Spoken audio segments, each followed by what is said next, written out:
কই আমার আদরের বউরা কই? এই বাইরে সবাই কথা আছে আমার লগে। আহো। তখন আমি লাড়ি দিয়া তিনজন ইচ্ছা মতো বাইরে বলবো। সে আমার মায়ের সহ্য করে থাকতে পারবো? হ্যাঁ থাকবো।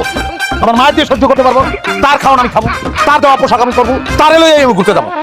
আমি নাই খেতে রাজি আছি। যত খুশি আমারে মারেন, যত ধরে ইচ্ছা তত ধরে মারেন, আমার কোনো সমস্যা নেই। ভাই তোর কেন মারবে? হ্যাঁ আগে আমারে মারবে। আপনি আমারে মারেন, আমার যতক্ষণ মশা ততক্ষণ পিটান, আমার কোনো সমস্যা নেই। আরে করে কি? আপনার মাথা কষ্ট হইব তাই আমি নিজের মারুন। ওই এত প্রেম তো কবিতে কাটা দিছে।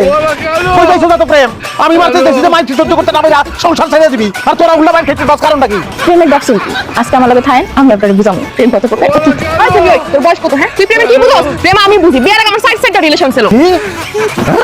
কি? মানে বাপটা নেই, আপনি আমার ঘরে চলেন আমার ঘরে চলেন। তোমার যদি কারো লগে থাকতে হয় তুমি আমার লগে থাকো, ডাইরেক্ট কারো লগে থাকতে পারবে না। আমার ঘরের দরজাও খোলা থাকবো, আপনি আমার ঘরেই আসবেন। আমার ঘরের দরজা আমার মন দুইটাই আপনার জন্য, মন চাইলে চলে আসবে। মাহবুব তো একটু আদরটা ছিল মাহবুব, এমন আদরের ব্যবস্থা তুমি করছো? আদরের যত যন্ত্রণা হইতে পারে। আমার তিন বউ দরজা খুলে বয়ে রয়েছে, আমি কোনো দরজা দিয়ে ঢুকতে পারতাছি না।